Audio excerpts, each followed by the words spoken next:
एकनाथ शिंदे के हाथ में महाराष्ट्र की कमान थमाकर बीजेपी ने एक मास्टर स्ट्रोक के जरिए कई निशाने साधे हैं।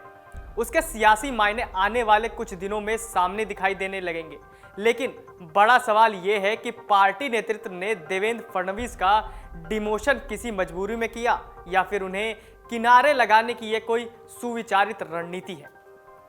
महाराष्ट्र में तमाम सियासी उठापटक के बाद एकनाथ शिंदे सीएम बन चुके हैं।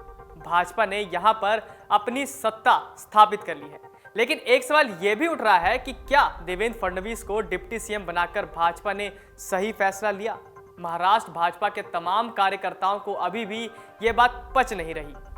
पार्टी अनुशासन और हाईकमान के आदेश के नाम पर भले ही वो खुलकर बोल नहीं रहे हैं, लेकिन महाराष्ट्र में भाजपा के पोस्टर बॉय का ऐसा हाल देखकर आम कार्यकर्ता खुद को पशोपेश में महसूस कर रहा है। हालांकि दिल्ली में बैठे बीजेपी के नेता इस थ्योरी को मानने को तैयार नहीं है कि पार्टी ने फडणवीस का कद कम करके उन्हें राजनीति में किनारे लगाने का अप्रत्याशित फैसला लिया है।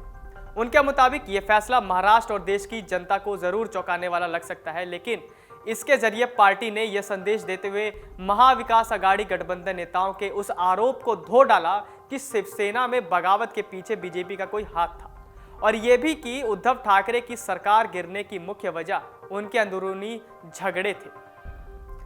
पार्टी अनुशासन के नाम पर भले ही फडणवीस ने सब कुछ स्वीकार कर लिया हो, लेकिन अंदर खाने उन्हें भी इसका मलाल है। एक रिपोर्ट के मुताबिक फडणवीस के करीबी कर्मचारी ने बताया कि शपथ ग्रहण के बाद जब वो घर लौटे तो उनकी आंखें भीगी हुई थी। गौरतलब है कि गुरुवार की दोपहर ही यह तय हो गया कि एकनाथ शिंदे महाराष्ट्र की नई सरकार के मुखिया होंगे। वहीं भाजपा नेता देवेंद्र फडणवीस ने खुद को सरकार से बाहर रहने का ऐलान कर दिया था, लेकिन अचानक पहले पार्टी अध्यक्ष जेपी नड्डा अमित शाह के ट्वीट से मामले में ट्विस्ट आ गया। फडणवीस को डिप्टी सीएम बनाए जाने का फरमान आ चुका था। इस फैसले ने आम लोगों के साथ साथ भाजपा कार्यकर्ताओं को भी हैरत में डाल दिया।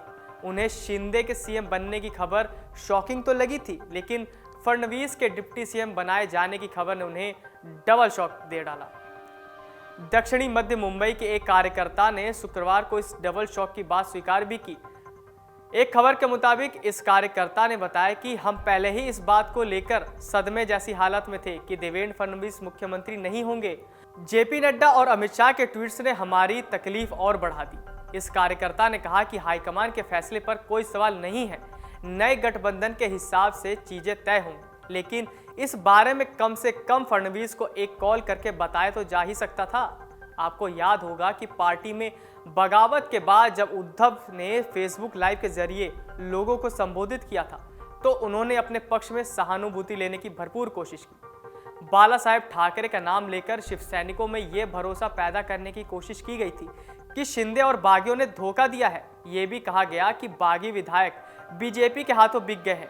उद्धव को मिलने वाली उस सहानुभूति की काट के लिए भी बीजेपी को शिंदे पर दांव लगाना सियासी तौर पर ज्यादा सौदे का फायदा नजर आया। दूसरी बड़ी वजह यह भी है कि अगले 5 महीने के भीतर बृहन मुंबई नगर पालिका यानी बीएमसी के चुनाव होने हैं, जहां अब तक शिवसेना का ही कब्जा रहा है, लेकिन अब बीजेपी उसे हथियाना चाहती है। इसलिए शिंदे दांव से पार्टी का यह मंसूबा भी पूरा हो सकता है। हालांकि राजनीतिक विश्लेषक मानते हैं कि महाराष्ट्र में बीजेपी की राजनीति सिर्फ एक धुरी की नहीं है, और शिंदे के जरिए जहां वो ठाकरे परिवार वाली शिवसेना का जनाधार कमजोर करेगी, तो वहीं अपनी राजनीति को एक नई धार देने की तैयारी में है। इसलिए देवेंद्र फडणवीस के राजनीतिक पद और कद को लेकर महज कयासबाजी कहना सियासी तौर पर गलत होगा। नमस्कार। डाउनलोड करें अमर उजाला ऐप और पाएं खबरें लगातार।